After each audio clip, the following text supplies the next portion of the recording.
Madame, Monsieur, c'est dimanche et comme tous les dimanches, vous avez rendez-vous avec votre émission Scène de presse. À tout de suite.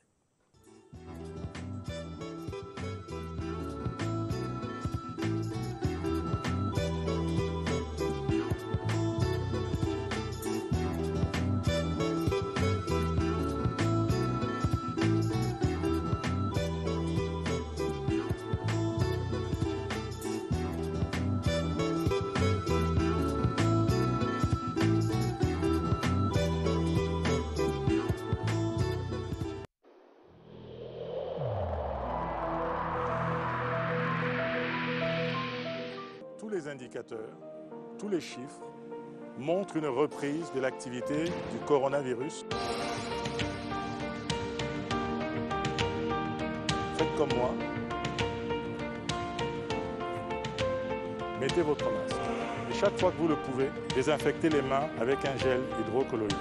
Si vous n'avez pas de gel, vous utilisez de l'eau avec du savon.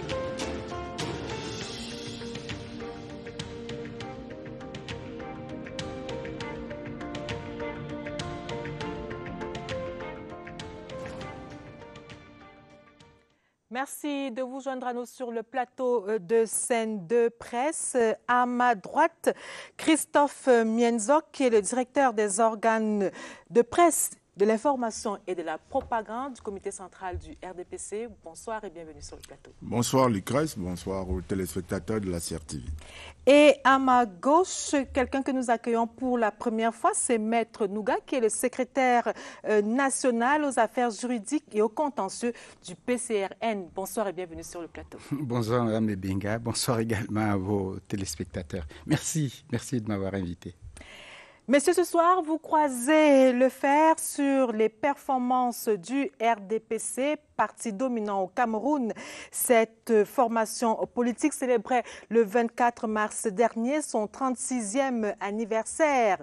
Que fait-elle ? Que fait cette formation politique de ses victoires? Le premier panel en discute dans un instant. En deuxième partie, votre décryptage. Un an déjà que le Covid sévit dans le monde en général et au Cameroun en particulier. La deuxième vague en cours augmente la pression sur le système de santé. Les leçons de la première année de Covid, les prescriptions et l'horizon. Le journaliste émérite Monda Bakoa en parle avec le professeur Tétanié Ekwe ce soir. Mais avant, parlons de politique, parlons de l'an 36 du RDPC avec nos confrères de la presse écrite. Et c'est dans cette revue de presse que signe Franck Evina.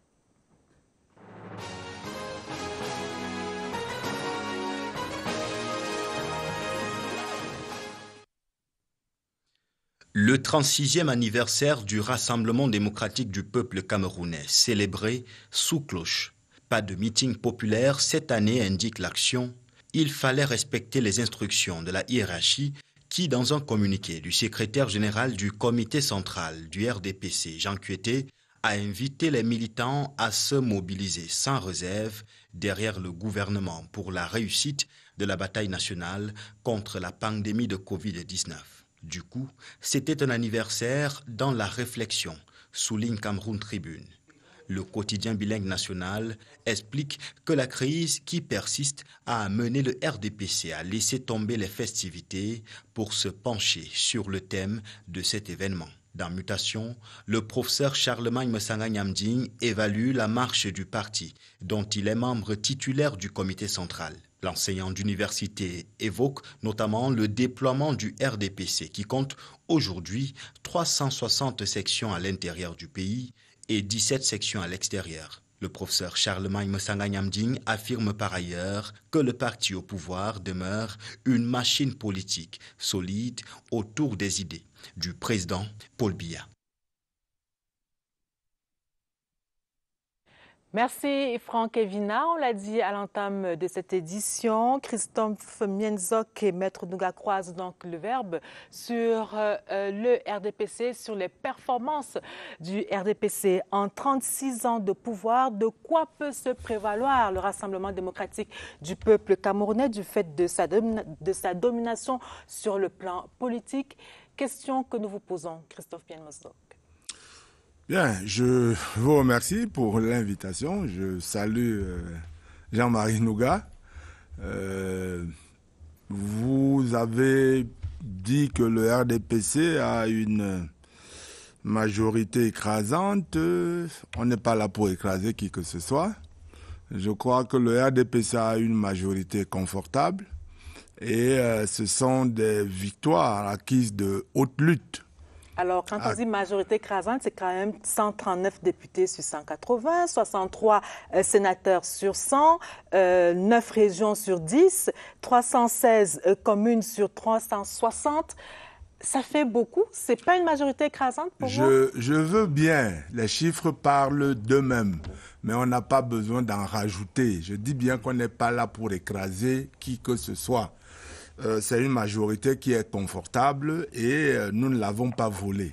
Nous ne l'avons pas volée et nous devons cette majorité d'abord au travail que nous faisons sur le terrain.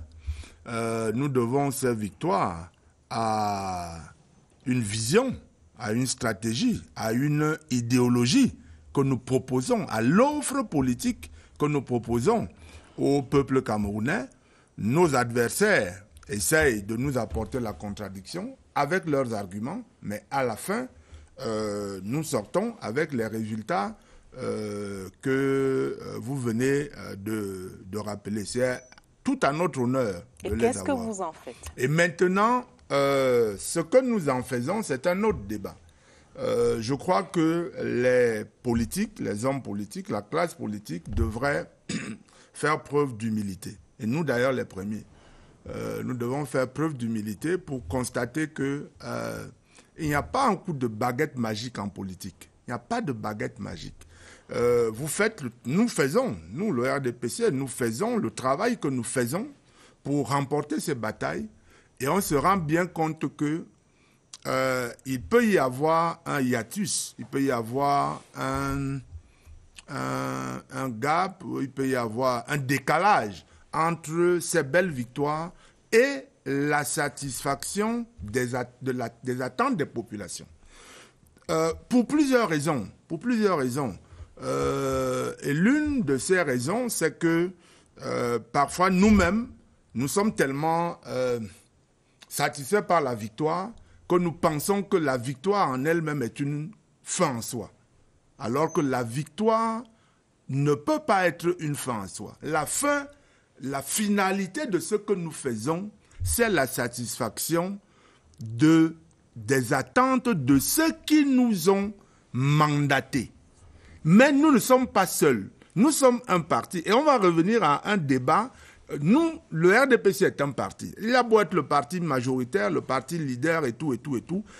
Son rôle, à un moment donné, peut s'arrêter et l'État revient pour mettre en œuvre un certain nombre de choses et sur lesquelles le parti n'a pas toujours d'emprise. Mais on va y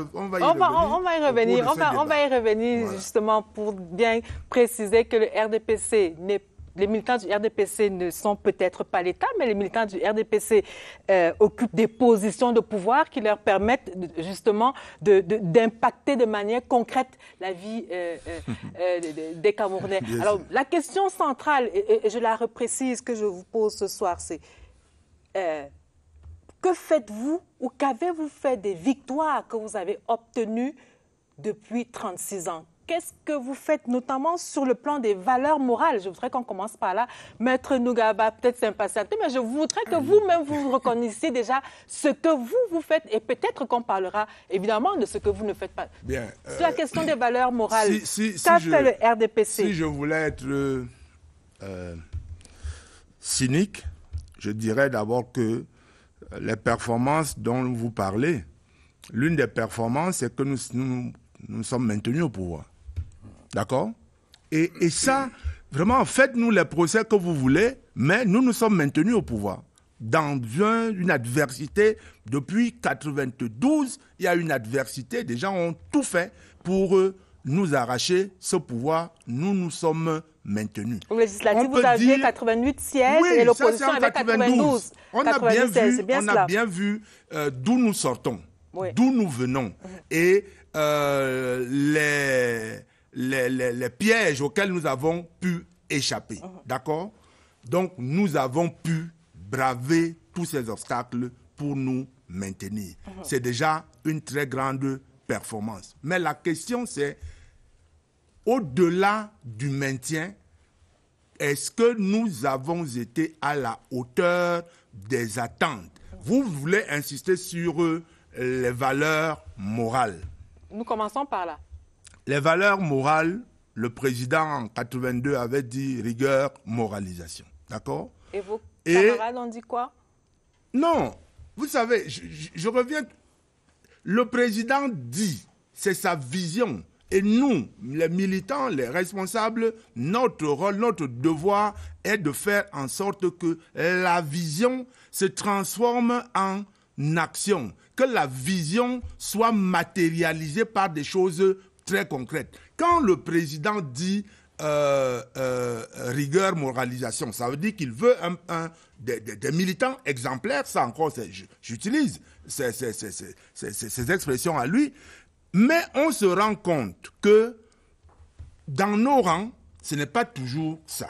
D'accord? Mais là encore, je voudrais dire, même si le phénomène peut avoir pris de l'ampleur au sein de l'opinion, mais quand on regarde quand même les militants du RDPC qui aujourd'hui ont pu se retrouver dans la déviance, c'est-à-dire qui ont dévié de la vision, de l'idéologie que le président avait tracée, ces militants ne sont pas plus nombreux que ceux qui essayent de faire leur travail. Mais c'est l'opinion publique qui met une loupe sur ces cas et qui les grossit, alors que à côté de ces cas, qui sont certes emblématiques, il y en a de nombreux autres qui essayent d'être fidèles aux options que le président, au chemin que le président a prescrit et qu'il a tracé. Alors, le président dit rigueur et moralisation, le président dit lutte contre la corruption, mais les disciples ne suivent pas le maître. Maître Nouga. Ils ne peuvent pas. Ils ne peuvent pas. Vous avez bien relevé dans son discours un certain nombre de contrariétés. Ce n'est pas des contradictions. La contrariété entre le parti et l'État, moi je l'ai perçu, et la contrariété entre les militants et le parti. C'est-à-dire qu'il y a la possibilité d'être non militant, c'est-à-dire non porteur de l'idéologie de ce parti, mais d'être militant. Moi, j'ai noté ça dans son discours. Il y a cette possibilité. C'est-à-dire, tous ceux qui se disent RDPC, en réalité, n'ont rien de l'idéologie du RDPC. Maintenant, posons la question, est-ce qu'elle existe? Et là encore, c'est un problème. N'oubliez pas, il y a un chemin historique. Ce n'est pas pour ça qu'on est là.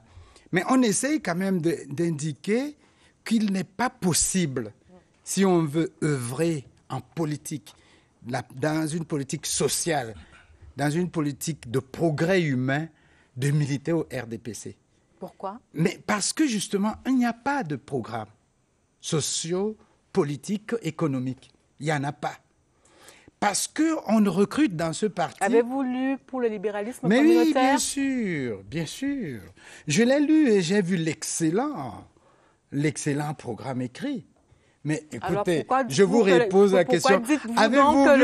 Pourquoi dites-vous donc que le RDPC n'a pas de programme alors qu'il est bien consigné quelque part? D'abord, pour le libéralisme communautaire ne se revendique pas comme le programme du RDPC.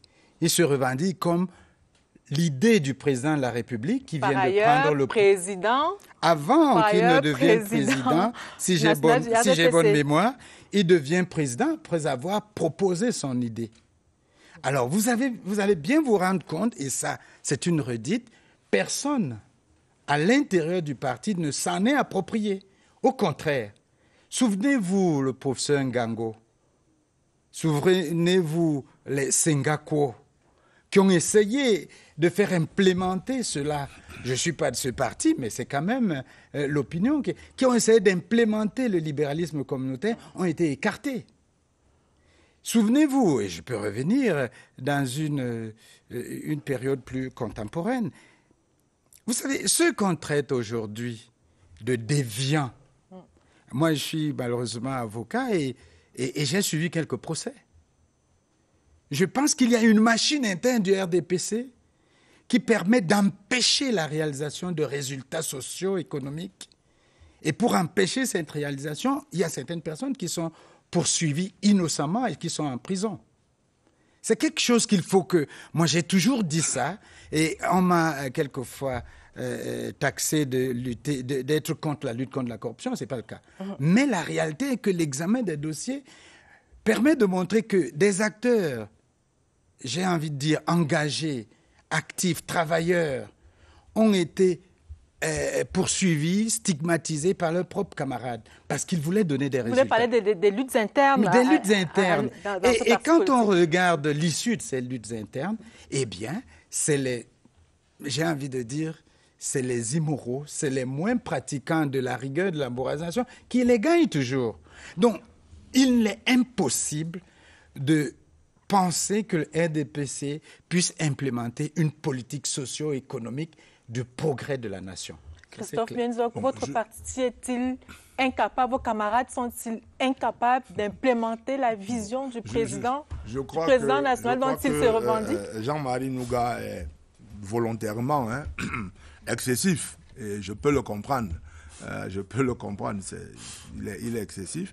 Je commence d'abord par rectifier une ou deux choses.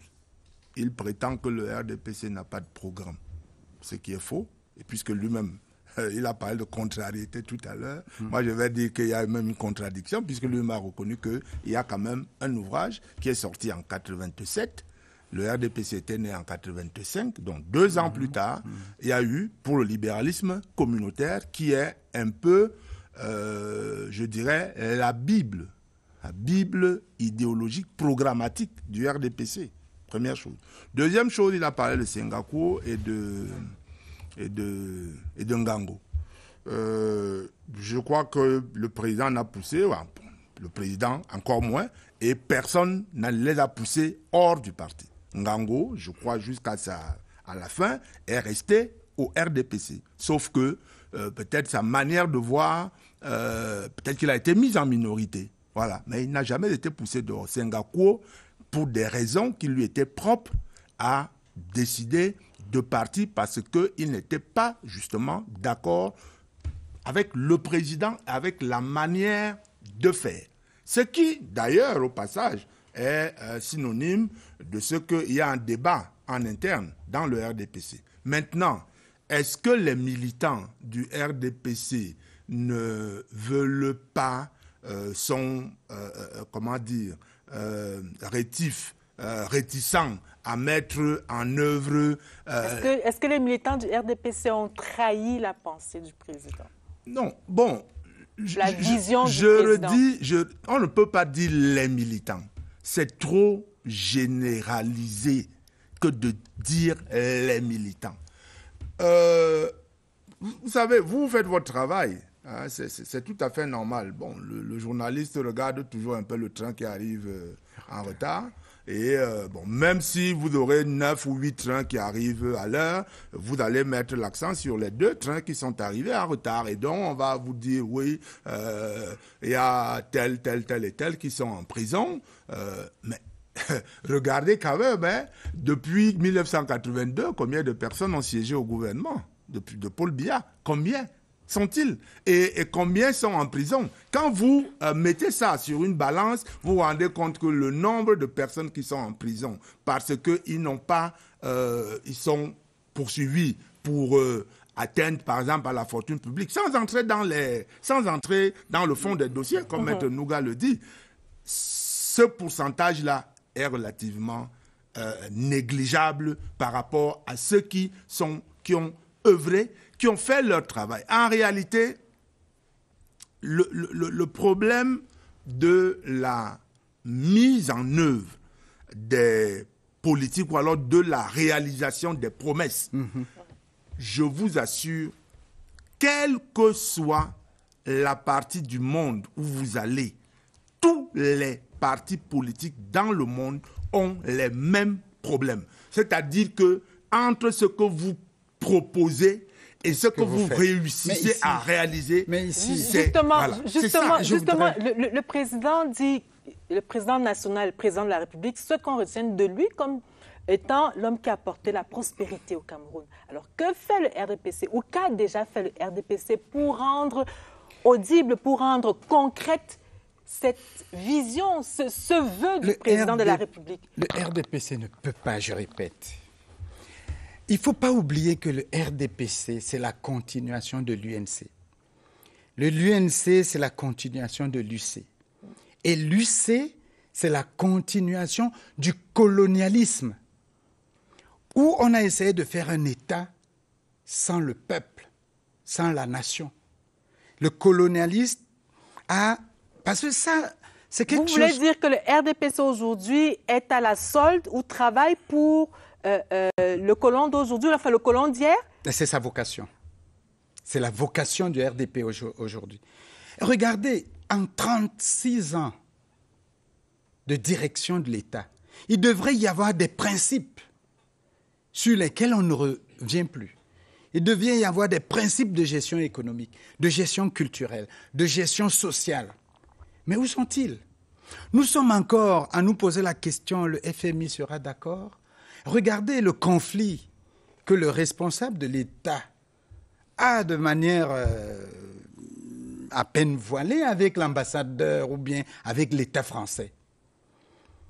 Les grands travaux, les grands chantiers lancés par le président Biya, pratiquement aucun n'est réalisé par les grandes entreprises. Alors vous reconnaissez quand même qu'il y a des grands chantiers qui sont lancés. Mais ce n'est pas les chantiers du RDPC.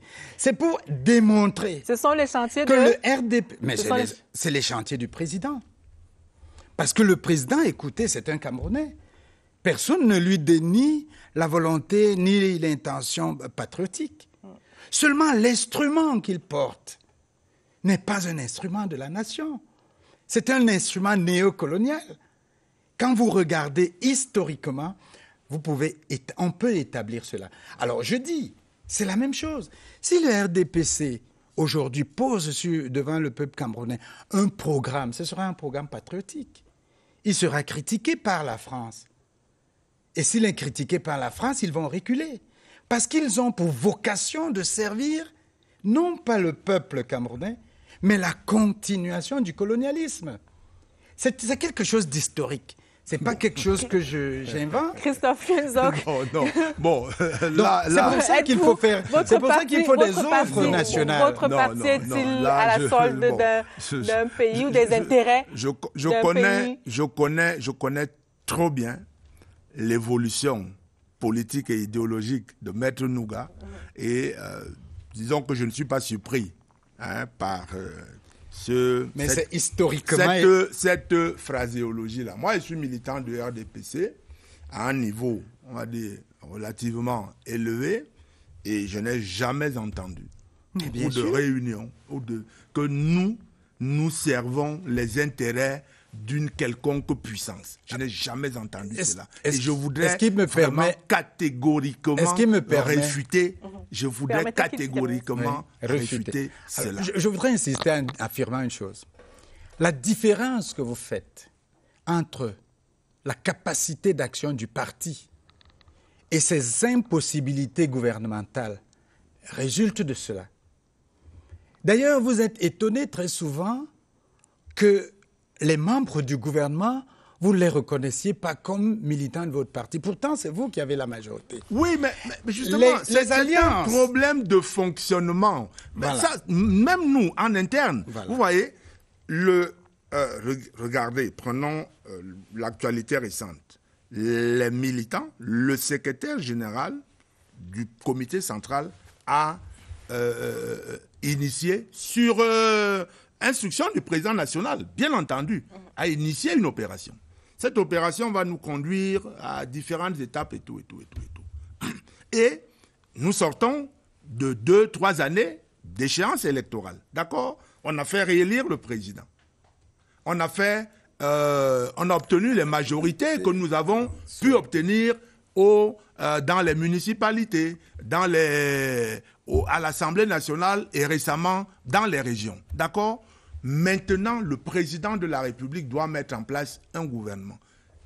Dès lors qu'il est le président, l'élu de toute la nation, il fait avec tous les Camerounais, pas nécessairement ceux du RDPC. Alors Christophe Minzog, justement, je le disais il y a quelques instants, le président a dit prospérité. Cette prospérité, elle est certainement en construction, mais que font les élus et les cadres du RDPC pour rendre possible cette vision du président de la République, sachant que Christophe Minzog, que ce sont les élus et les cadres du RDPC qui occupent justement des positions de pouvoir qui pourraient leur permettre d'impacter de manière positive et de manière concrète la vision du président. Que font vos cadres et vos élus? Les cadres, ils agissent dans le... Chef a dit dans le cadre du parti. Bon, ben, c'est parti. Bon, ils agissent dans ce cadre-là, d'accord? Mais je dis qu'il y a eu un débat dans ce pays en 1982, 1983, sur la primauté du parti sur l'État ou de l'État sur le parti. Et finalement, on en est sorti avec un postulat très clair, c'est la primauté de l'État sur le parti. Par conséquent, tous ceux qui prétendent que le RDPC est un parti-État se trompent. Première chose. Deuxième chose, au moment d'agir, ce n'est pas les députés du RDPC. Les députés ne peuvent que voter des lois. Maintenant, la prospérité sur le terrain, elle dépend de qui? Elle dépend de, par exemple, les maires. Mais moi, j'ai été maire, voyez-vous. J'ai été maire et je peux parler de ça avec beaucoup d'aisance. Jean-Marie Nouga est conseiller municipal.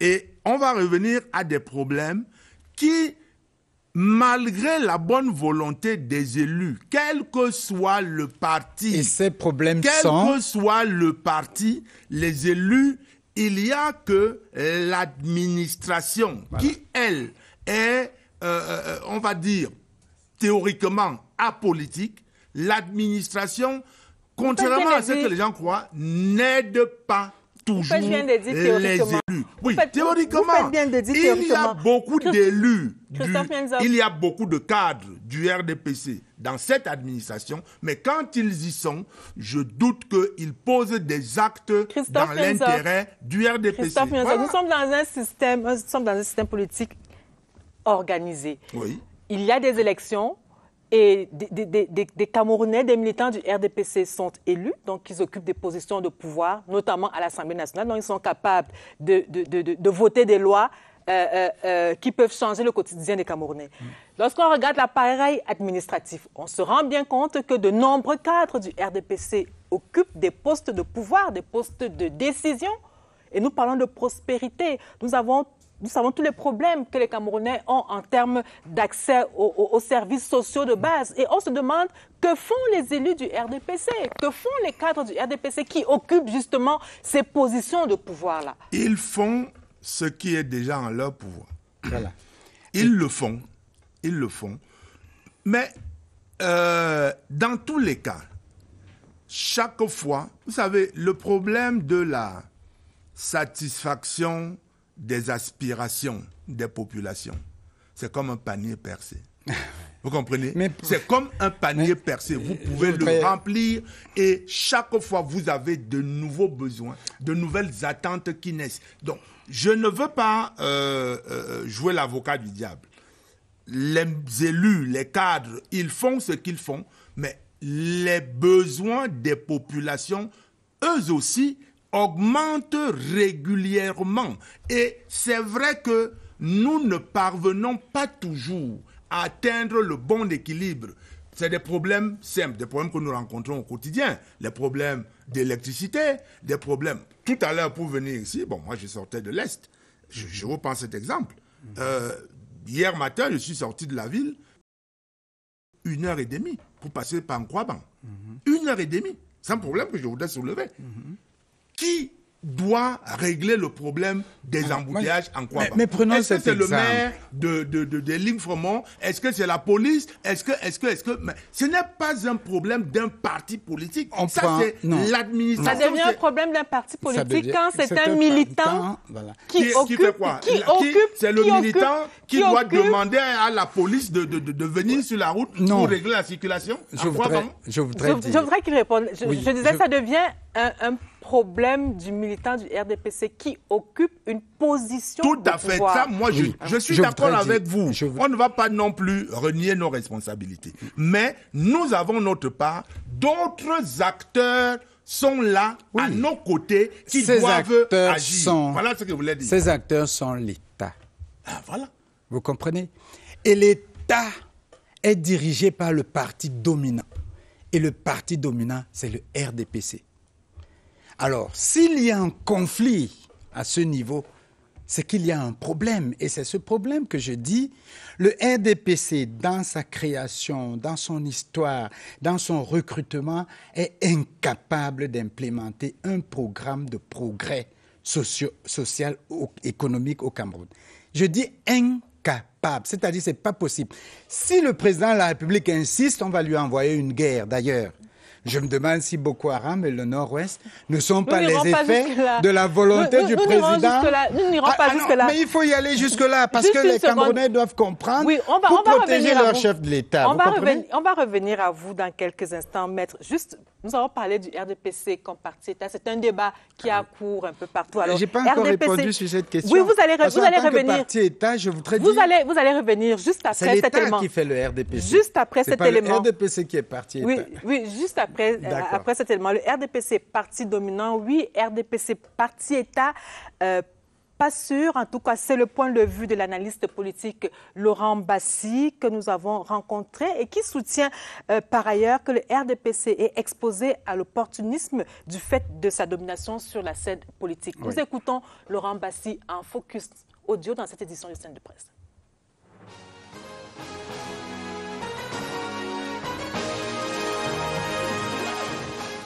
L'opportunisme, c'est une qualité en politique. Ce n'est pas quelque chose de déconseillable. Le RDPC n'est pas en tant que tel un parti d'opportunisme. C'est un parti qui suscite des tendances opportunistes du fait qu'il est lié à l'État. Ce n'est pas une particularité camerounaise, c'est une logique universelle. Tout parti au pouvoir agit comme un aimant sur la société. Sur les performances, il faut distinguer le fait que le RDPC est attendu davantage par les militants que par tous les Camerounais. La deuxième chose, c'est que les attentes des Camerounais, quand vous regardez au sein du RDPC ou même à l'extérieur du RDPC, sont les mêmes. Il y a un besoin de renouvellement des dirigeants. Première chose. Il y a également un besoin forcément de fonctionnement plus, j'allais dire, démocratique ou plus fluide, à la fois de l'appareil du parti et de l'appareil d'État. Mais il ne faut pas parler non plus comme si le RDPC n'avait que des choses à se reprocher. Je crois que c'est un parti qui a reçu deux prouesses essentielles. La première, c'est d'avoir su procéder à un maillage du champ social et du champ politique de manière à maîtriser le processus électoral et à se maintenir au pouvoir. Sur le plan public, on n'a pas bien vu l'impact du parti sur le fonctionnement de l'État. Mais si on veut insister sur le plan public, on doit poser des questions aux acteurs de l'État et pas aux acteurs partisans, même si le RDPC est au pouvoir. Ce distinguo-là est important à établir. Le RDPC n'est pas l'État. On ne peut pas demander par exemple une route ou un pont au RDPC. Il faut le demander à l'État.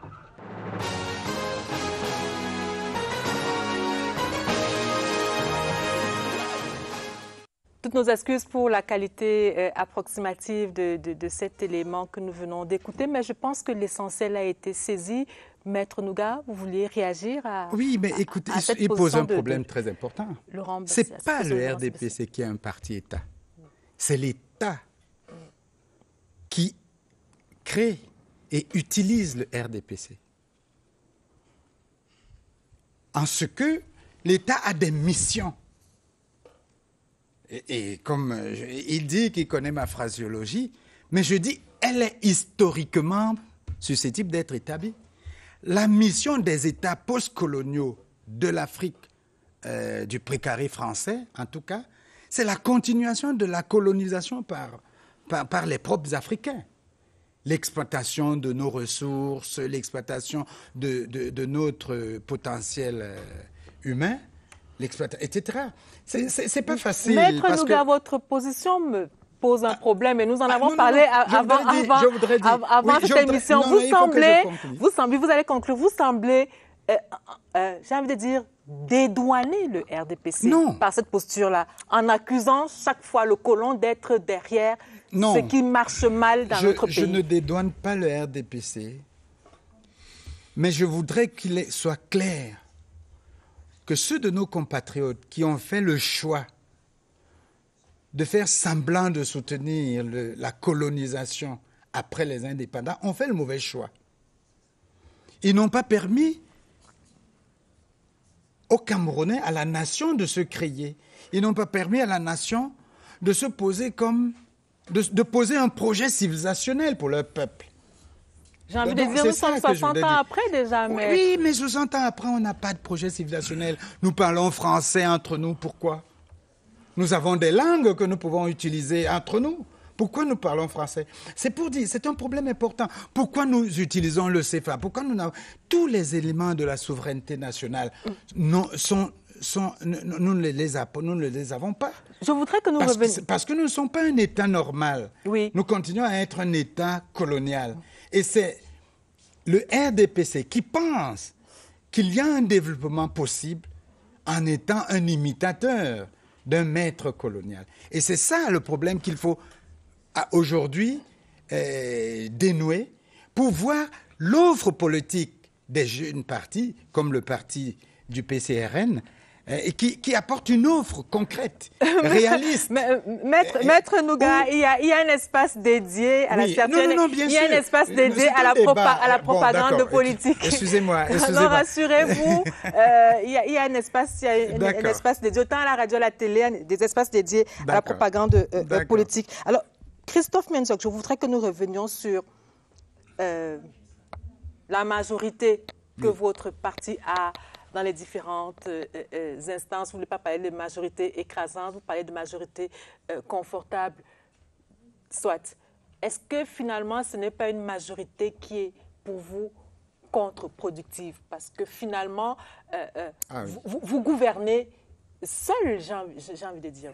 D'abord, on ne gouverne pas seul. Depuis tant d'années, nous sommes le pouvoir. Quand on prend le ratio, on a bien l'impression que vous gouvernez seul. Le partage du pouvoir est une réalité au Cameroun depuis 1992. Jean-Marie Nougan, c'est quelque chose. Oui. Bon.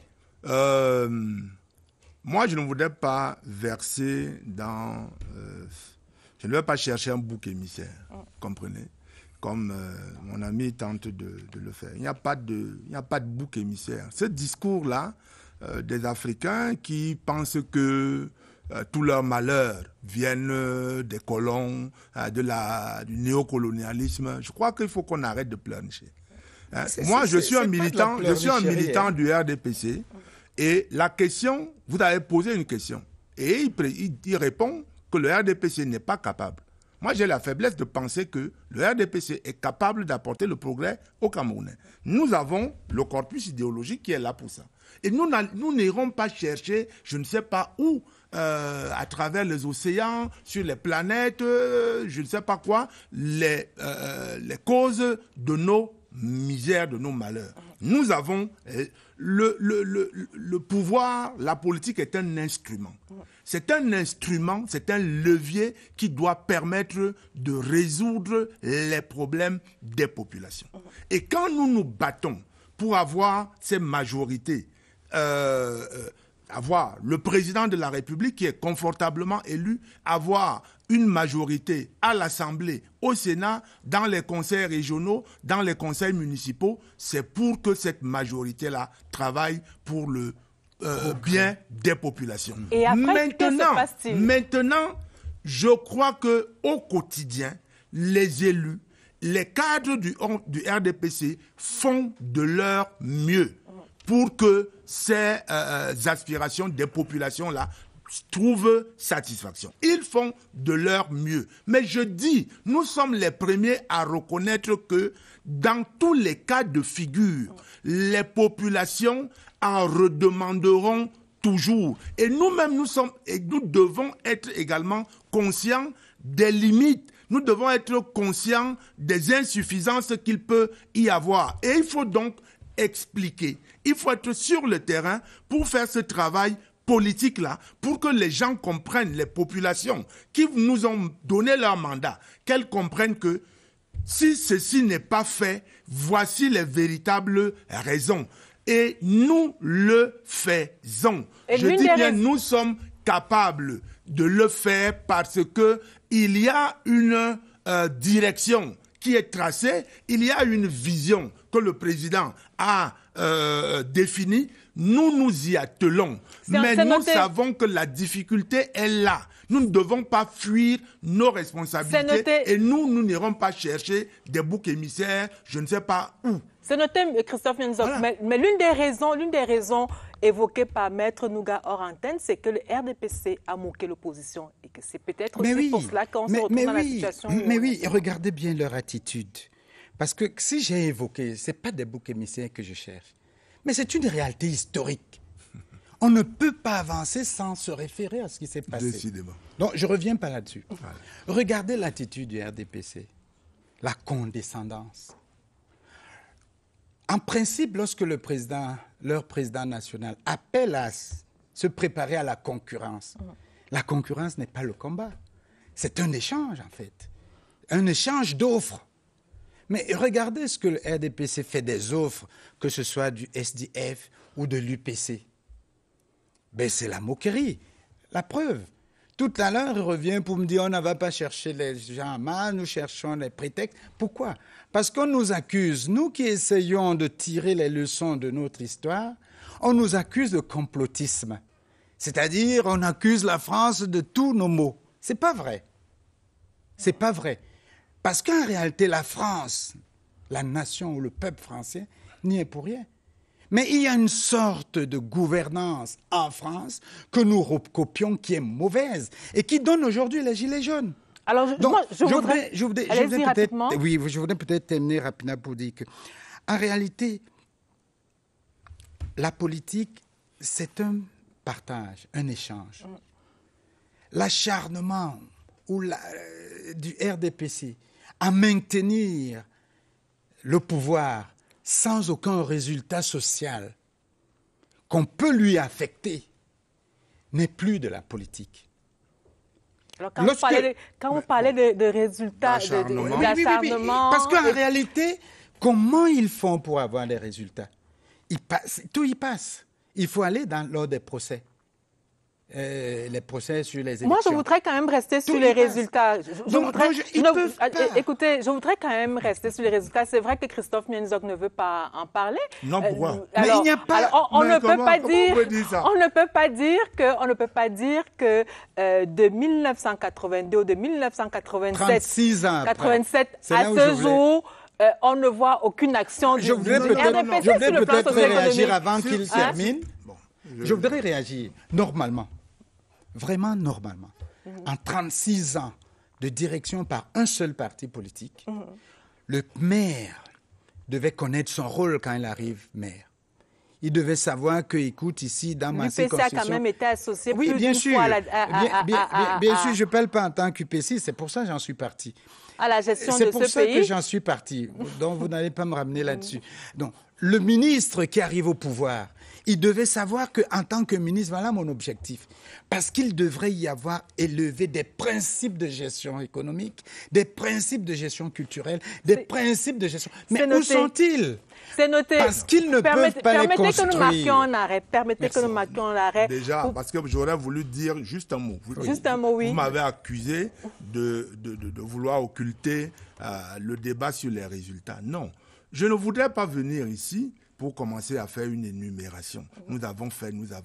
Pourquoi? Parce que je sais que dès lors que je vais commencer à citer, la liste de ce qui reste à faire est tellement... Mais dites-nous les principes de gestion. Ce n'est pas la peine. Les principes élaborés. Alors, ce n'est pas la peine. Mais nous l'avons fait. Les résultats sont là. Le RDPC et l'obligation de performance, ou plutôt le RDPC et l'obligation des résultats, c'est un zooming que nous propose Éric Benjamin Lamère.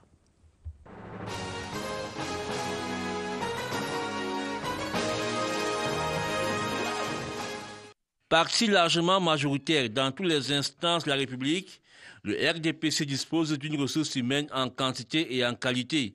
Une richesse qui suscite beaucoup d'attentes des populations en termes de développement. À partir du moment où les cadres du RDPC ont l'expertise technique nécessaire, la compétence intellectuelle nécessaire, il serait surprenant que les populations n'attendent pas davantage de cette élite à la fois intellectuelle et économique. En réactivant les corps des cadres du parti, le RDPC entend ainsi capaciter ses élus à acter plus efficacement pour le développement. RDPC a la chance de mobiliser un nombre impressionnant de hauts cadres au niveau du Parlement, en termes de Sénat, en termes d'Assemblée nationale, et même au niveau de l'administration de manière générale.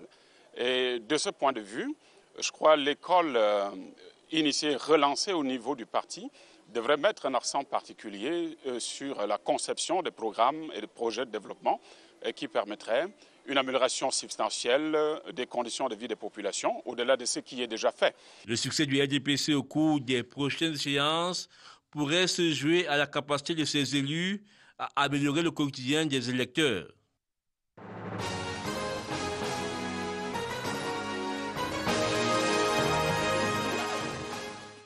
Merci Éric Benjamin Lamère. Et c'est un élément qui nous amène à parler de l'avenir du RDPC. Nous savons qu'une opération de validation du sommier politique a été lancée depuis le 13 mars dernier en vue de disposer d'un fichier fiable des militants de votre parti.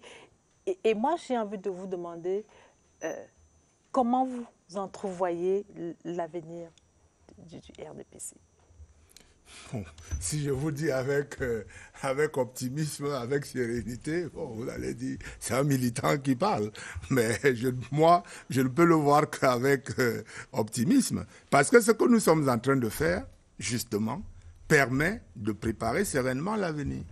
Et cet avenir, c'est quoi? Nous sommes en train de nous assurer que le parti n'est pas une coquille vide. Nous sommes en train de nous assurer que le parti est bel et bien enraciné sur le terrain. Nous sommes en train de nous assurer que l'édifice est solide. Et puis, nous sommes en train de nous assurer qu'il y a un renouvellement naturel. Que faites-vous un renouvellement naturel internes? Dans tous les cas de figure. Dès lors que dans un couple, deux personnes, il y a des disputes, à plus forte raison dans une famille politique dont l'essence même, les raisons d'être, c'est le pouvoir. Vous ne pouvez pas empêcher qu'il y ait des luttes intestines dans cet environnement-là. Mais il faudra chaque fois qu'il y a des luttes intestines que l'intérêt général prévale sur les ambitions personnelles des uns et des autres. Vous ne pouvez pas empêcher cela. Mais si nous sommes des militants, il n'y a pas de velléité d'implosion? Vous ne voyez pas de velléité d'implosion? Bon, on peut toujours le craindre. Il faut toujours avoir ça à l'esprit. Vous comprenez? Parce qu'il ne faut pas non plus faire comment dire ça, fermer les yeux et se dire oui, tout va pour le mieux dans le meilleur des bons. Non, on doit envisager toutes les hypothèses et travailler pour que le pire n'arrive jamais au niveau du parti. Et c'est ça aussi préparer l'avenir. C'est noté. Maître Nouga, c'est vrai que ce n'est pas votre parti, mais comment est-ce que vous voyez l'avenir du RDPC? Écoutez, moi je voudrais espérer. Je connais également M. le directeur des organes de presse. Je connais, il ne l'avouera jamais, mais je connais les pesanteurs dans sa carrière politique. Moi je les connais, je sais pas. Et nous avons une histoire récente avec le professeur Messanga Nyamdim, qui est membre du comité central, mais qui est l'objet d'un ostratisme administratif. C'est pour vous dire comment l'administration utilise le parti dès lors qu'il y a un élément qui ne marche pas. Donc je voudrais voir l'avenir.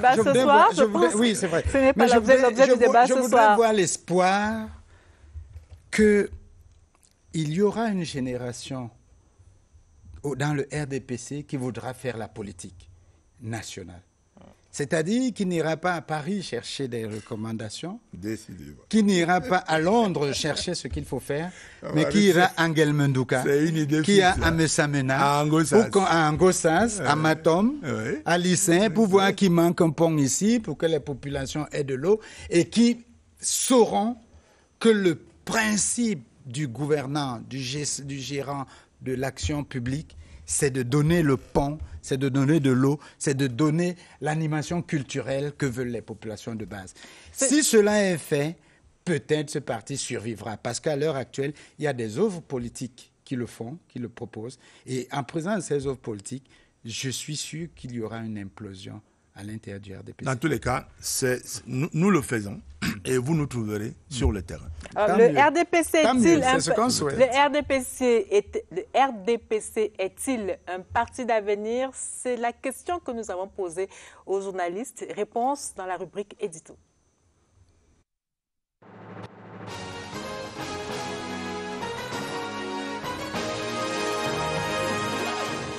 Le Rassemblement démocratique du peuple camerounais est né des cendres d'un parti unique. Le RDPC, c'est l'un des partis qui a prouvé au Cameroun qu'il pouvait conserver le pouvoir. Rien n'est jamais acquis d'avance, rien. Et davantage en politique. Le RDPC traverse des courants politiques. À un moment donné, on a pensé peut-être que c'était des micro-formations politiques au sein même du propre RDPC. Tout le problème du RDPC aujourd'hui, c'est que si le sommet connaît des mutations, que devient le parti? Comme a dit son chef, ne dure pas au pouvoir qui veut, mais qui peut. Et donc, jusqu'à aujourd'hui, on a vu que tous les adversaires du RDPC ont mordu la poussière, des plus dangereux aux plus légers. Personne n'a pu débouter le RDPC. Personne n'a pu faire trébucher même le RDPC. Lorsqu'un parti se complaît dans ses acquis, sans regarder l'avenir, il est appelé à disparaître. Si le RDPC ne se remet pas en cause, non seulement au niveau des idées, mais au niveau des hommes, il est appelé à être sclérosé et puis son avenir sera sérieusement hypothéqué. Nous sommes dans l'optique où le principal responsable du parti décide que les choses se fassent après lui. J'ai le sentiment qu'à ce moment-là, le RDPC disparaîtra en 1000 morceaux. Un mot est sorti la dernière fois du discours du chef de l'État, parlant de la transition générationnelle. Je crois que c'est là aujourd'hui toute la problématique de ce parti. Il y a eu des innovateurs au sein du RDPC, mais il n'y a pas eu d'innovation en tant que telle. C'est extrêmement grave et c'est une nuance. Et le RDPC, jusqu'à là, s'est complu dans des comportements de parti unique, sans regarder qu'autour de lui, il y a des jeunes qui ne sont pas nés de la mouvance de parti unique, mais qui ont un comportement démocratique. Donc, il faut intégrer ces jeunes-là à la fois dans le comportement du parti, également dans la rénovation des idées. Ce n'est qu'à ce titre-là que le RDPC peut survivre à lui-même. Quand vous avez perdu une guerre, il faut faire avec ceux qui ont le pouvoir de défendre, de changer les choses pour essayer de gagner la guerre. Le RDPC n'a que de longs jours devant lui et ce n'est pas demain que quelqu'un viendra pour démanteler le RDPC.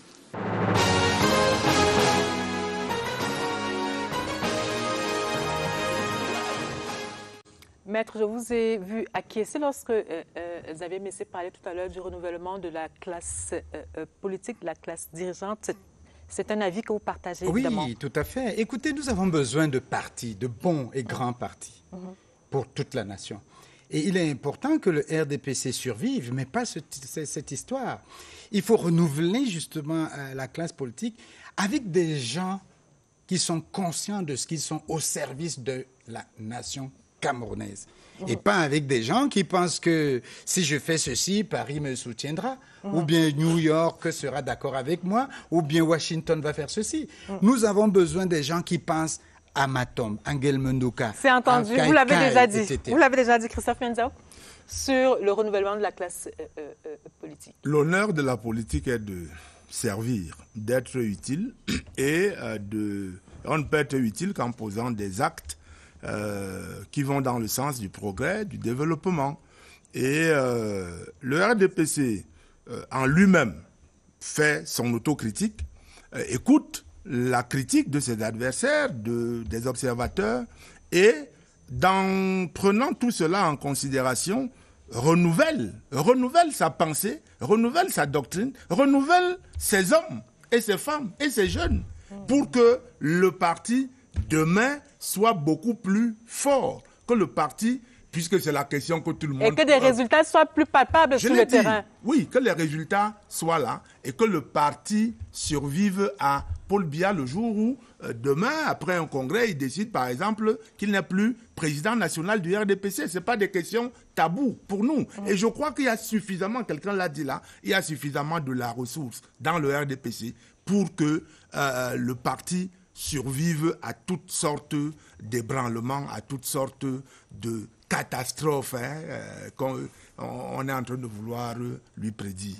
Merci Christophe Mienzauke et Ahmed Nouga. Parlons d'autre chose à présent. Que disent nos confrères de la presse écrite du Covid-19 cette semaine? Réponse dans la revue de presse de Franck Evina.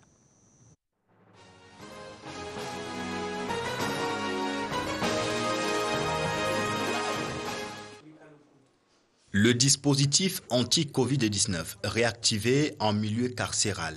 Dans Cameroun Tribune, le ministre d'État, ministre de la Justice, garde des Sceaux, livre la stratégie de veille mise sur pied dans les prisons. Laurent Esso l'a expliqué lors de la réunion hebdomadaire d'évaluation de la riposte nationale présidée par le Premier ministre chef du gouvernement, Joseph Diongouté. Dans le journal Le Jour, une immersion au centre de prise en charge de l'ex-Orca. Depuis son ouverture en juin 2020, cet hôpital de campagne a déjà reçu environ 1500 patients pour 119 décès, révèle le quotidien bleu. Dans Mutation, l'annonce des tests systématiques dans les écoles. Le quotidien de la rue de l'Aéroport constate un flop autour de ces dépistages. Le journal de Georges-Alain Boyomo affirme qu'après le communiqué du ministre des Enseignements secondaires, Pauline Nalova-Lyonga, qui n'a au préalable aucun calendrier, chaque chef d'établissement y va de sa manière. La revue de presse était sur la scène.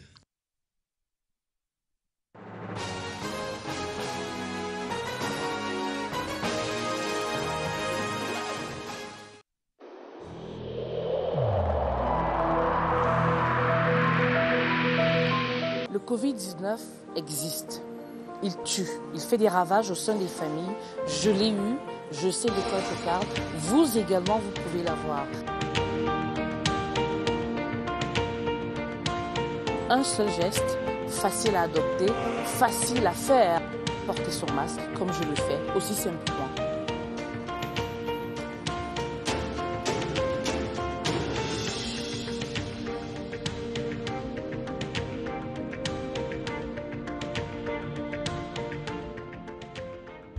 Covid-19, un an que ça dure. Pour en parler sur le plateau, Monda Bakoa, qui est journaliste émérite. Bonsoir et bienvenue sur le plateau. Bonsoir Lucas. Bonsoir chers téléspectateurs. Et en face de vous, le professeur, un professeur qu'on ne présente plus, mais dont le nom m'échappe curieusement, je ne sais pas pourquoi. Le professeur Tétanier Ekoué, je crois qu'il a fait un tour quelque part avant d'arriver ici pour m'empêcher de parler. C'est donc le professeur Tétanier Ekoué qui est donc membre du comité scientifique des urgences de santé et membre du groupe technique consultatif national pour la vaccination, mais il est surtout président du comité national de vaccination contre la poliomyélite. Merci beaucoup, Lucrèce, de me recevoir. Et je voudrais dire bonjour à vos téléspectateurs. Et je voudrais surtout m'incliner, je dirais, avec beaucoup d'humilité devant ces 747 familles qui sont depuis 1 an décédées, qui ont perdu des membres de leur famille. Je voudrais adresser à toutes ces familles toutes mes condoléances et surtout aussi vous rappeler que j'ai une pensée particulière pour mes confrères médecins qui sont décédés et pour tout ce personnel médical, infirmier qui ont perdu la vie parce qu'ils ont été contaminés par le coronavirus. Professeur Tetaniekwe, lorsque nous préparions cette émission, nous avons monté un visuel que nous avons partagé dans différents forats. Et alors, dans ce visuel, il y a un titre, Covid-19, 1 an après. Et puis, tout de suite, quelqu'un nous a répondu, 1 an après, le déluge. Est-ce que c'est votre avis? Écoutez, Lucrèce, je crois qu'il faut d'abord dire que nous sommes en train de connaître une reflambée de cette pandémie dans notre pays. Nous avons connu, après les premiers cas, alors que tout le monde entier, compte tenu des insuffisances de notre système sanitaire, avait prévu, comme vous dites, le déluge, la catastrophe, eh bien... L'OMS en l'occurrence. Oui, c'est vrai, l'OMS. Oui, l'OMS, avec des données objectives, prévoyait que, n'ayant pas de salle de réanimation, n'ayant pas de système de prévention, n'ayant pas un certain nombre de facilités, on ne pouvait pas tenir le coup. En réalité, nous avons tenu le coup. Pourquoi? Parce que probablement, nous avons bien réagi. Le chef de l'État, le Premier ministre, le ministre de la Santé, ils ont mis en place un système d'organisation qui a permis de tenir. Et puis surtout, Lucrèce, nous avons bénéficié de quelque chose de naturel. C'est connu aujourd'hui que par rapport aux États-Unis, à la Chine, à plusieurs pays d'Europe, les populations subsahariennes bénéficient de ce que il y a comme une immunité naturelle qui a été conférée par le fait que ces populations sont exposées à d'autres coronavirus qui leur ont conféré, qui leur ont transmis, qui leur ont permis de développer une sorte d'immunité naturelle qui, lorsque le coronavirus 19 vient à se présenter, il est neutralisé. C'est une très très belle étude qui a été faite aux États-Unis et qui a été faite autant aux États-Unis qu'en Afrique, en Tanzanie et au Kenya, et qui montre que avant l'épisode du coronavirus, on a prélevé du sang et du sérum de population de Tanzanie et du Kenya qu'on a comparé au sang, au sérum d'Afro-Américains avant la pandémie. Et on a découvert, c'est une étude d'un certain Brown, d'une équipe conduite par un certain Brown, qui a bien montré que justement, les sérums d'Afrique, de Tanzanie, de Kenya, neutralisaient 4 à 5 fois plus le coronavirus que ceux des Afro-Américains d'Amérique du Nord. C'est une avancée, ça montre donc qu'on en sait un peu plus aujourd'hui sur cette maladie, mais est-ce que c'est le même virus qui sévit? C'est la question que beaucoup de Camerounais se posent, que beaucoup de patients se posent. Ce virus qui a sévi en 2020, est-ce que c'est le même qui sévit aujourd'hui? On a l'impression qu'il y a une petite différence. On parle de variants, je ne sais pas trop, mais on a l'impression que celui qui sévit depuis le début de cette année est plus virulent. Qu'est-ce que vous en savez? Oui, on en sait. On n'a pas besoin de faire de démonstration. Les faits sont là. Nous avons, dans cette deuxième vague épidémique, on sent bien que les malades ont affaire à un autre type de virus qui est plus sournois, mais plus, je dirais, virulent, et qui, curieusement, maintenant attaque même les enfants. Donc, je crois qu'en fait, Lucrèce, il faut rappeler que ce virus a cette propriété que il se transmet par voie aérienne. C'est pour ça qu'on demande qu'on respecte 1 mètre de distanciation. Pourquoi? Parce qu'il est connu que lorsque je vous parle, ou bien que je parle à M. Bakwa, j'émets des gouttelettes qui sont susceptibles de porter ce virus.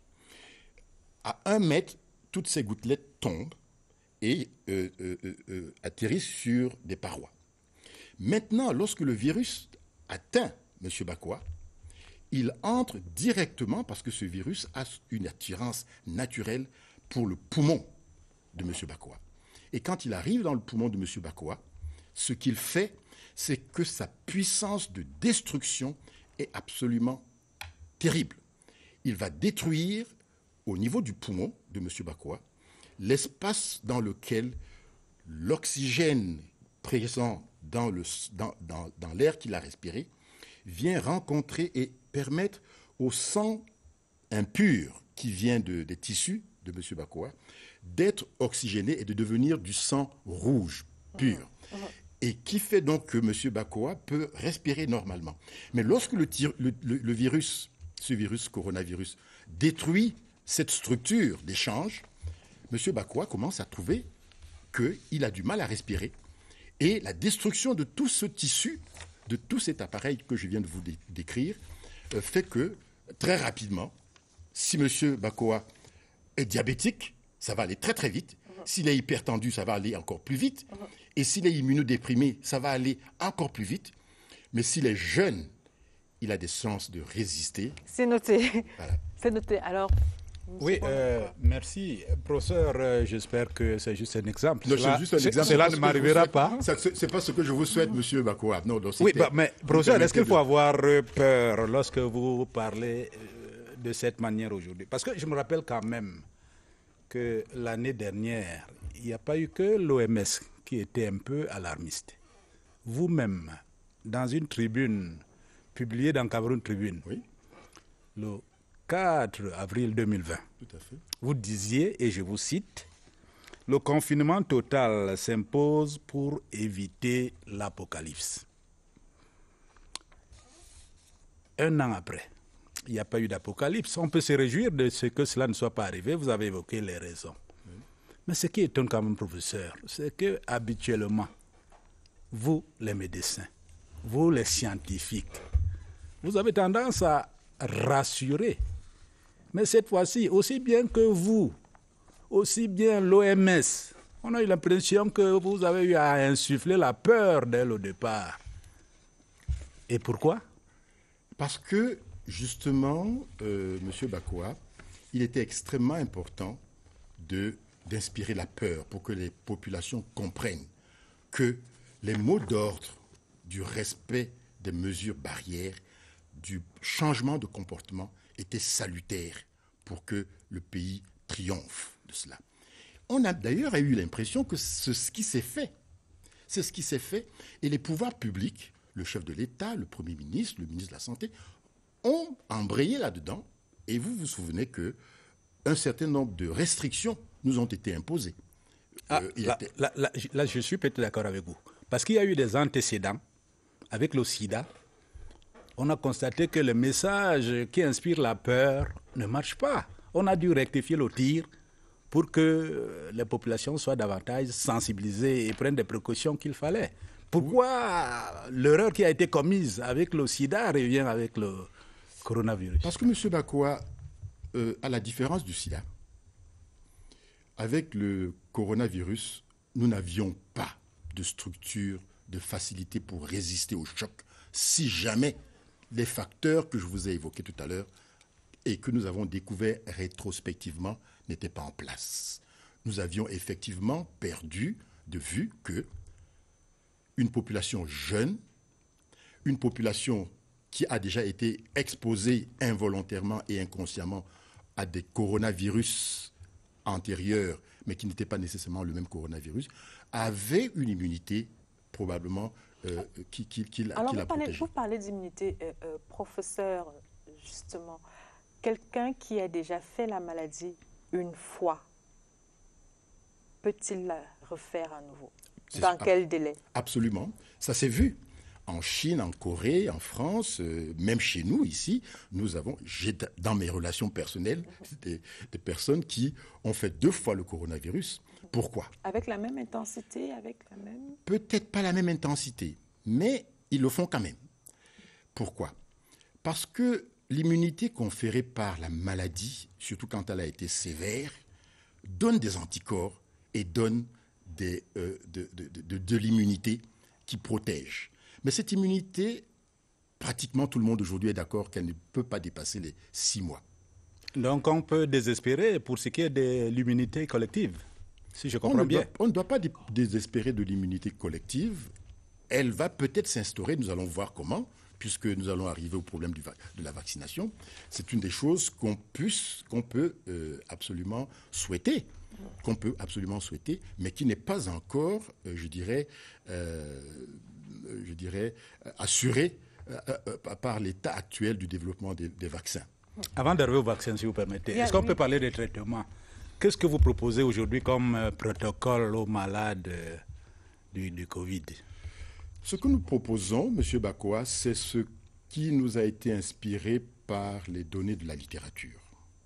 C'est un protocole qui a été validé, que le ministre de la Santé a publié, et qui, si vous voulez, est différent suivant qu'on se trouve devant des cas asymptomatiques, des cas modérément asymptomatiques et des cas sévères. Les cas sévères se traitant évidemment dans des structures hospitalières tout à fait appropriées. Eh bien, ce cocktail, comme on peut l'appeler, comporte effectivement de la chloroquine, comprend de l'azithromycine comme antibiotique, contient du zinc, de la vitamine C et de la vitamine D. J'ai peut-être oublié l'une ou l'autre chose, mais lorsque le cas devient plus sévère, on ajoute des corticoïdes et des anticoagulants. Parce que la physiopathologie, c'est-à-dire les mécanismes qui déterminent la sévérité de la maladie, nous guident dans ce sens-là. Ce que je voudrais savoir, professeur, est-ce que les protocoles de 2020 sont toujours d'actualité? Vous avez reconnu vous-même il y a quelques instants que le virus semble plus virulent. Il est plus virulent cette année. Alors, est-ce que les protocoles sont les mêmes? Et si les protocoles sont les mêmes, est-ce qu'il n'y a pas lieu de les adapter? Ils sont mis à jour. Voilà. Lucrèce, les protocoles sont mis à jour, c'est-à-dire qu'ils sont adaptés à l'évolution, 1, de ce qui se voit ailleurs, 2, de ce qui se voit chez nous. Donc, ces protocoles sont en train de se mettre à jour. Par exemple, nous sommes pratiquement d'accord aujourd'hui que la chloroquine n'a probablement pas sa place dans ce protocole. Pourquoi? Parce que, aussi bien aux États-Unis, en Grande-Bretagne, en France, elle est remplacée par quoi? Nous allons voir ce par quoi. Peut-être qu'elle n'a même pas besoin d'être remplacée. Alors, il resterait quoi? Il ne resterait que l'azithromycine, la vitamine C et le zinc pour la première ligne? Et la vitamine D. Pour la première ligne? Oui, la vitamine D. Et puis, les mesures barrières. Il est certain que... Avant qu'on ne revienne sur les mesures barrières, professeur, oui. en préparant cette émission, j'ai lu certains de vos confrères qui proposent, par exemple, vous l'avez dit, d'ajouter des corticoïdes, qui proposent également de standardiser l'oxygénothérapie. Qu'est-ce que vous en pensez? Mais également de détecter à temps les caillots de sang. Absolument. Absolument, Lucrèce. Si vous m'aviez laissé le temps de vous expliquer ce qui se passe lorsque le virus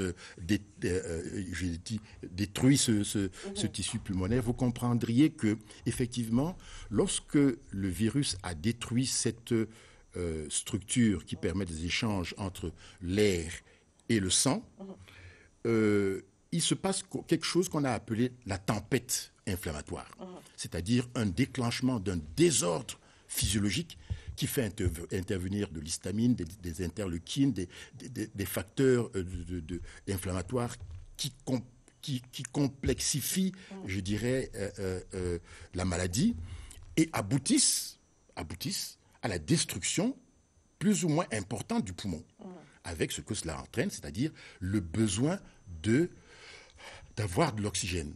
Donc, l'oxygène dont vous parlez n'intervient que dans les structures, dans les états les plus sévères. Et vous avez parlé des mesures barrières. Je me souviens avoir lu cette semaine également un texte de Monda Bakwa qui semblait dire que nous n'avons pas été plus disciplinés que les autres. Est-ce que ces mesures barrières dont vous parlez sont efficaces à 100%? Est-ce que vous y croyez, vous? Absolument. Et avec votre permission, le professeur va répondre une fois. L'impression que nous avons, professeur, c'est que vous vous fondez beaucoup sur la littérature, sur ce qui se passe à l'extérieur. Est-ce que le Cameroun est totalement absent du terrain de la recherche sur le Covid? Non, M. Bakwa. Est-ce que la lutte contre le Covid a été suffisamment domestiquée? Vous en avez l'habitude. Habituellement, vous avez d'excellents planificateurs dans le domaine des projets sur la santé au ministère. Pourquoi vous n'avez pas adapté les standards de l'OMS aux réalités qui sont les nôtres? On l'a fait. Nous l'avons fait, M. Bakwa. Contrairement à ce que Qu'est-ce qu'il y a d'original dans votre démarche? Dans notre démarche, nous avons privilégié, nous avons fait en sorte que ces protocoles soient adaptés au niveau de sévérité, par exemple. Nous avons fait en sorte que ces protocoles soient adaptés aux cas sévères, aux cas modérés, aux cas asymptomatiques, ainsi de suite. Mais je voudrais revenir sur quelque chose, Lucrèce. C'est que, contrairement à ce que dit M. Bakwa, il faut que vous compreniez que les mesures barrières sur lesquelles nous insistons tiennent au fait que, comme je vous l'ai expliqué tout à l'heure, les mesures, les défenses immunitaires de l'individu ne peuvent pas tenir si l'individu est inondé de virus.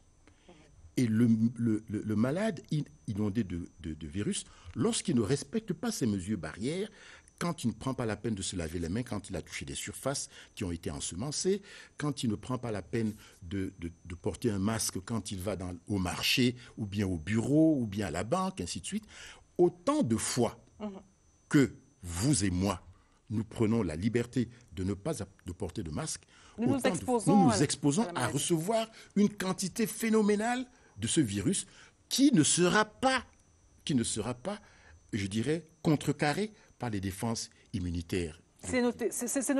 Et maintenant, puisque nous parlons de traitement, je voudrais que nous nous arrêtions un moment sur les solutions endogènes qui désormais sont complémentaires dans le protocole de prise en charge de Covid-19 au Cameroun. Et à ce propos, je voudrais que vous écoutiez le directeur général du LANACOM, le docteur Rose Ngono Mbala, qui est en focus dans cette édition de Scène de presse.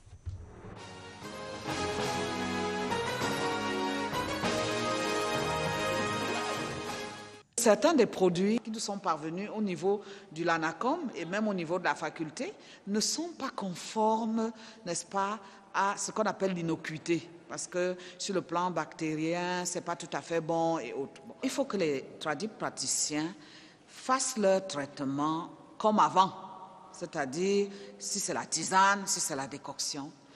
Les patients qui ont leur praticien par consentement éclairé vont accepter ou vont demander, n'est-ce pas, que leur praticien vienne leur donner le produit dans le cadre de la prise en charge. Donc on parle ici d'une prise en charge complémentaire. Donc la médecine traditionnelle n'est plus alternative pour accompagner la prise en charge du Covid au Cameroun. Elle devient complémentaire de la médecine actuelle.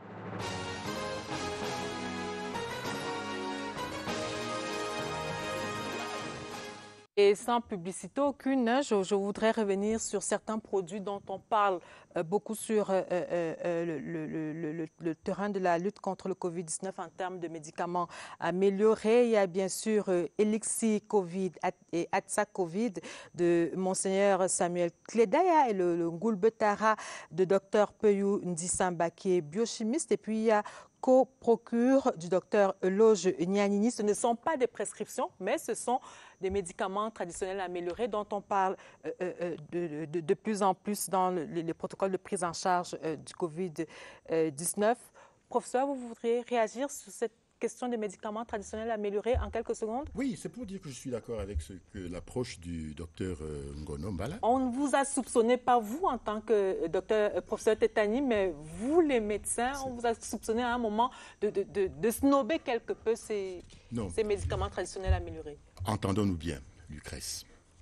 Lorsque je vous donne un médicament, je sais ce que contient ce médicament. Lorsque je reçois un médicament de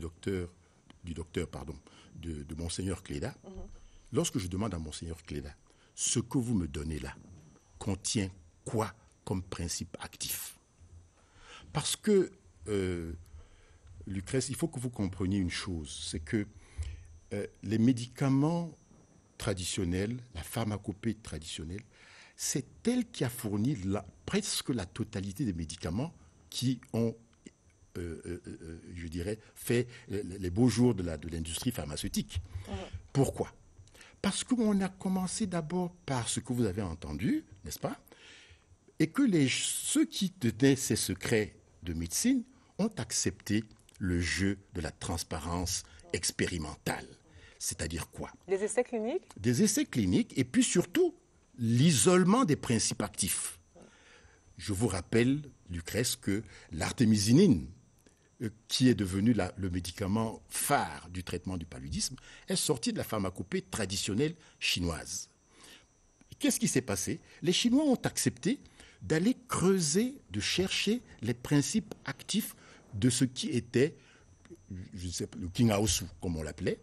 Et aujourd'hui, on a découvert qu'il y avait là-dedans un principe actif qui est le plus puissant actuellement, c'est l'artémisinine. C'est tout ce que nous demandons aux tradipraticiens. C'est de collaborer, de nous permettre d'aller donc creuser et identifier ces principes actifs qui sont cachés, très probablement, dans ces tisanes, ces mixtures et ces décoctions. D'abord, on devrait peut-être parler de la vaccination actuellement. Oui, avant, je voudrais demander au professeur, pourquoi ils veulent imposer à la médecine traditionnelle qui a ses canons, les canons de la médecine occidentale? Le problème des principes actifs, ça c'est pour fabriquer des médicaments de synthèse. Lorsque Monseigneur Cléda, le professeur Peyou et les autres font leur décoction, ils ne se préoccupent pas d'extraire le principe actif. Et c'est ce problème de principe actif qui est même, le professeur le sait, à l'origine de beaucoup d'effets secondaires. Parce que le principe actif est concentré, alors que Monseigneur, lorsqu'il a fait sa décoction, le principe actif est là, il agit, mais il n'est pas dans une concentration. Je voudrais que Lucrèce demander à M. Bakoua. Vous comprenez bien, M. Bakoua, que lorsque vous dites qu'un médicament ou une mixture est efficace contre telle maladie, ça ne doit pas rester la propriété de notre pays. D'autres pays ont envie de bénéficier de ce que vous avez découvert. Par conséquent, à un moment donné, ils vont vous poser la même question, M. Bakoua. Ce n'est pas parce que nous avons cette exigence, c'est parce qu'ils vont vous dire, mais qu'est-ce qu'il y a dans votre mixture? Qu'est-ce qu'il y a là-dedans?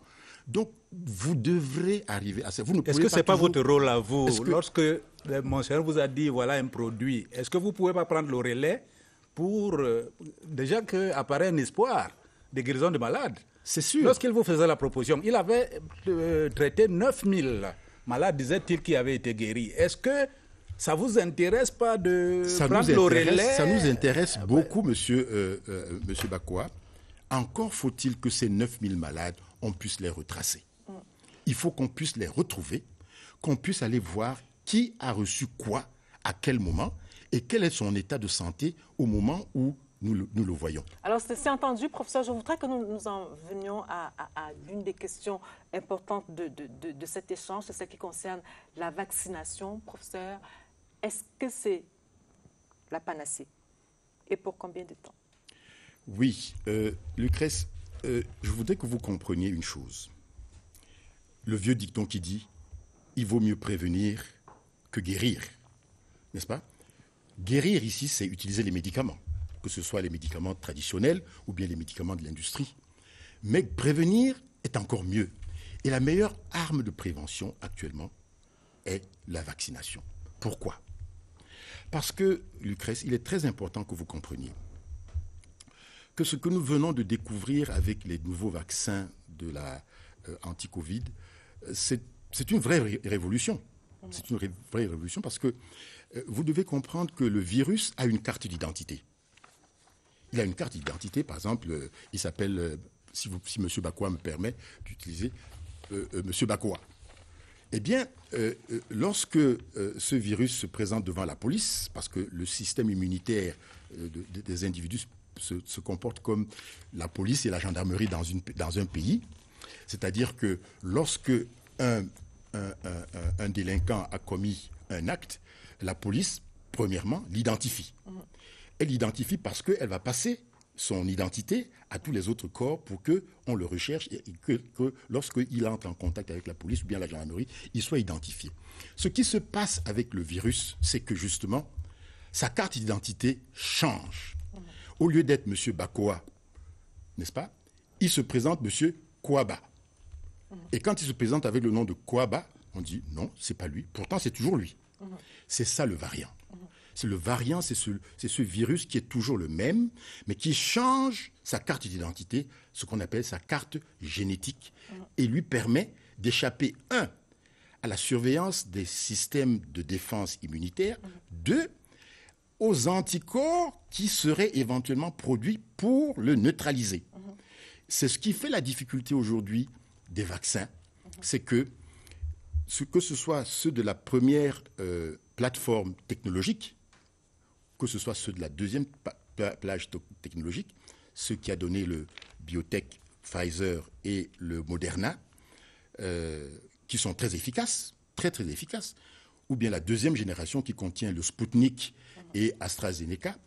Le problème, c'est que lorsque justement on les utilise, à cause de l'apparition des variants, les anticorps et les mécanismes de défense qui ont été produits par le vaccin rencontrent une résistance. Parce qu'au lieu d'être M. Bakoa, il se présente comme M. Kouaba. Justement, et on se souvient qu'en Afrique du Sud, par exemple, le vaccin AstraZeneca qui était prévu pour être inoculé aux Sud-Africains a été recusé. Mais professeur, la semaine dernière, vous disiez dans une tribune Cameroun, du quotidien national Cameroun Tribune, justement, l'article que vous avez commis, vous dites la capacité de ces vaccins à interrompre la transmission du virus dans la population reste encore à établir et proviendra des résultats des études en cours dans les pays qui ont pris l'avance dans la vaccination des populations. En clair, on avance. Oui. À tâtons, on ne sait pas trop. Non. D'avancer, ne dites pas ça parce que ça a été un énorme progrès déjà de faire en sorte que nous disposions de vaccins qui diminuent le taux de passage des asymptomatiques ou bien des formes modérées vers les formes sévères. 2, qui diminuent aussi le taux d'infection. C'est-à-dire que quand on prend deux populations, une population de vaccinés, une population dite de placebo, c'est-à-dire qui ont reçu de l'eau physiologique, c'est net. C'est très net, Lucrèce. Il y a 94 ou 95% d'efficacité lorsqu'on utilise Moderna ou bien Pfizer, ou bien 70% quand on utilise AstraZeneca ou bien Johnson & Johnson. Mais ce qui se passe, Lucrèce, c'est que comme nous n'avons pas suffisamment de recul, nous ne pouvons pas savoir si effectivement ces vaccins ont permis d'interrompre la chaîne de transmission du vaccin, du virus. Mais vous parlez quand même du devoir de la vaccination. Oui, parce que... anti-Covid. Oui, absolument. Oui. Et je crois que là, le professeur a raison. Le principe de précaution, il faut peut-être faire attention. Oui. D'autres experts le disent. Oui. Le professeur Luc Montagnier, par exemple, il estime que cette nouvelle génération de vaccins est dangereuse. À long terme, on ne sait pas quels seront les effets. On est en train de travailler dans l'urgence. Est-ce que le Cameroun, qui est quand même un pays, vous avez relevé nos atouts, qui ont fait que nous soyons moins touchés et en situation d'urgence pour commencer la vaccination ici et maintenant, comme dans les pays où on enregistre les 30 000 nouveaux cas par jour. Oui, M. Bakoa, je ne sais pas si vous pourriez supporter la détresse de ces familles, de ces 743 familles qui ont vu mourir leurs parents. C'est le drame et c'est, je dirais, le défi qui se pose pour le gouvernement, pour le ministère de la Santé et pour le personnel médical. Est-ce que nous allons continuer à attendre pendant que des gens meurent tous les jours et qu'on voit que de plus en plus ce virus a une virulence qui atteint de plus en plus de gens? Je suis sûr, M. Bakoa, qu'il y a parmi vos relations des gens que vous ne suspectiez pas capables d'être atteints par le virus, mais qui le sont. Donc, ça veut dire que, Madame Lucrèce, on ne peut pas, moralement, éthiquement, laisser mourir des gens et ne pas essayer de faire quelque chose. Et ce quelque chose, surtout lorsque nous avons quand même un début de preuve que lorsque des populations reçoivent ces vaccins, quelque chose se passe en mieux. On aimerait Est-ce que le vaccin, est-ce que parce qu'on a avancé sur le terrain de la vaccination, on a mis de côté les traitements curatifs? Non, bien sûr. Non, bien sûr, Est-ce que ça avance également de ce côté-là? Vous avez dit tantôt que la chloroquine semble ne plus être d'actualité, mais c'est elle qui a fait ses preuves depuis un an. Mais aujourd'hui, vous nous dites la chloroquine, peut-être ça ne vaut pas la peine. Alors finalement, on se pose des questions. Pas de chloroquine, oui au vaccin. Mais nous avons des protocoles qui sont beaucoup plus ciblés et qui font que justement nous ne mettons plus dans les protocoles que ce qui a vraiment fait ses preuves. C'est entendu. Je voudrais dire que le fait qu'on insiste sur les vaccinations ne veut pas dire qu'on délaisse la voie des médicaments. Et que, comme vous l'insistiez tout à l'heure, par exemple, si jamais la voie endogène chez nous, celle des médicaments traditionnels, pouvait nous permettre de sortir un médicament qui nous permette de faire la révolution dans ce domaine-là, vous pensez bien, Lucrèce, que nous serions les premiers fiers et les premiers à brandir notre fierté à l'extérieur. Pour ça, il faudrait que vous soyez ouvert et que vous portiez ce combat, professeur. Nous sommes en train de le combattre, mais je voudrais aussi que vous compreniez, M. Bakoa, que dans la science, le folklore et la culture ne sont pas la panacée. La culture est une chose et la science a ses rigueurs. Et lorsqu'on dit que tel médicament, telle décoction est efficace et que vous la proposez à un Chinois ou bien à un Américain ou bien à un Rwandais, il va vous poser la même question. Quelle est la preuve et quel est le principe actif de votre décoction? C'est noté, professeur. Juste pour finir, va-t-on vivre avec cette maladie? Le pire est-il devant ou derrière nous? Le pire est devant si notre population continue à être insouciante, indisciplinée et à considérer que le respect des mesures barrières, c'est l'affaire des Blancs. L'avenir sera mauvais si nous ne prenons pas les mesures pour protéger les gens, les populations avec la vaccination. Et si les populations sont résistantes à la vaccination, mais si jamais la population change de comportement, si elle prend au sérieux le respect des mesures barrières, que le chef de l'État, le Premier ministre, le ministre de la Santé prennent le temps de leur rappeler tous les jours, quelque chose va se passer. Mais je pense, de vous à moi, que le coronavirus va très probablement, même quand les vaccinations seront mises en place, reviendra comme une grippe qui est saisonnière, qui part, qui revient, et qui, lorsque... Elle peut disparaître aussi comme la grippe espagnole, 2 vagues, et puis on peut, c'est ce que l'on souhaite. Nous souhaitons que ce soit comme la grippe espagnole, mais tout porte à croire que nous allons devoir vivre un tout petit peu... Juste une dernière question, professeur, qui nous a été posée avant d'entrer dans ce studio, sur le taux de létalité, qui semble à tête chercheuse. On a le sentiment, il n'y a pas d'études qui ont été faites, mais autant le sida tuait dans toutes les catégories sociales, oui. Autant on a l'impression que le coronavirus cible. Il cible, effectivement. Je vous ai dit tout à l'heure qu'il est un peu moins sévère chez les enfants, probablement à cause du fait que le système immunitaire est extrêmement puissant, réactif. Il est certain, et c'est démontré, que toutes ces malades qui sont obèses, qui souffrent d'hypertension, qui sont diabétiques, ou bien qui souffrent d'un cancer, ou bien qui subissent des chimiothérapies, sont des cibles privilégiées pour ce virus. Vous parlez des cibles, des personnes qui ont des comorbidités. Des comorbidités, voilà. Oui. Mais en même temps, quand on regarde les catégories sociales, on a le sentiment que le coronavirus sévit moins dans les zones rurales, dans les zones rurales, dans les classes, je veux dire, pauvres. Oui, professeur, est-ce que ce n'est pas parce que ces classes pauvres s'en tirent mieux avec nos solutions endogènes, alors que c'est l'élite qui va dans les hôpitaux? Je ne sais pas, M. Bakoa. Souhaitons que ce soit ces décoctions dont vous parlez qui soient responsables. Mais je vais vous dire, je crois qu'en réalité, le coronavirus est venu nous révéler quelque chose. Notre environnement nous expose à des coronavirus qui ne sont pas le coronavirus 19.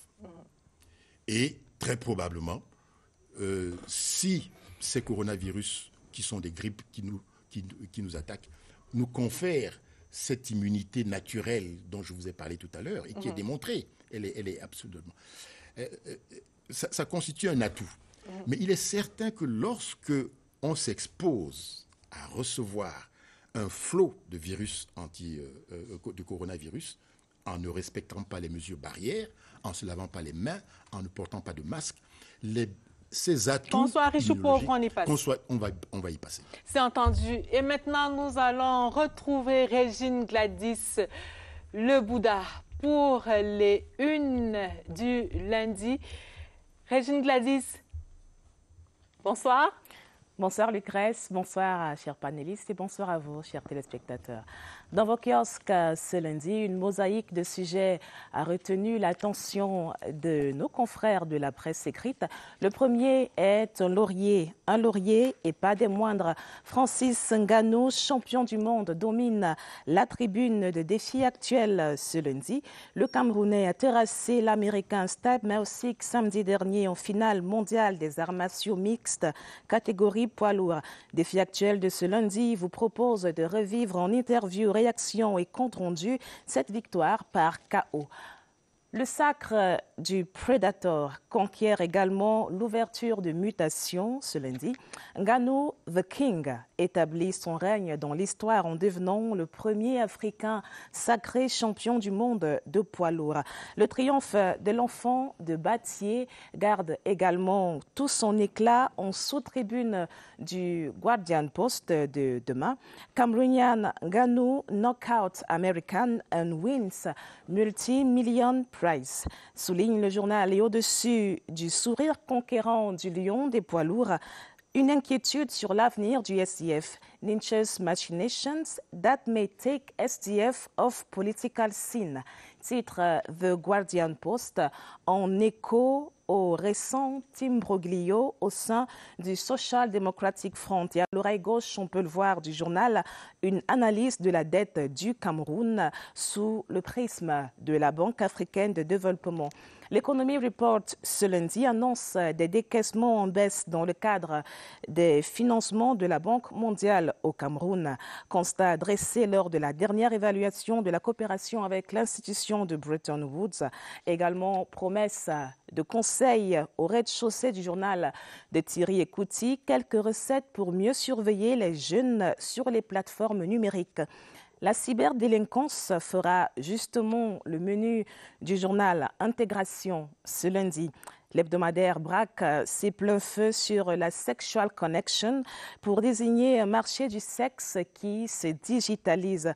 Vous y découvrirez une enquête dans les forats et les nouvelles pratiques qui se tissent sur le fil de la toile. Vous retrouverez aussi dans Intégration les détails sur l'attaque d'une base du bataillon d'intervention rapide à Dabanga par la secte Boko Haram. Et un autre versant du terrorisme fait la vitrine du journal Le Soir de ce lundi, le combat de la réinsertion des ex-combattants. Le Soir vous immerge donc dans l'univers de ceux-là qui ont déposé les armes de Boko Haram et également des anciens miliciens terroristes ambazoniens dans le nord-ouest et le sud-ouest. Et en sous-tribune du soir, le Covid-19, une pandémie qui continue d'inquiéter les autorités. Reportage au cœur du centre de prise en charge Orca à Yaoundé. Alors que Cameroun Tribune, ce lundi, va prêter sa colonne au cri d'alerte du corps de santé. Un écho justifié par la récente sortie des ordres de médecins, pharmaciens et chirurgiens dentistes qui fustige l'insouciance persistante et appelle à la vigilance face au virus à couronne.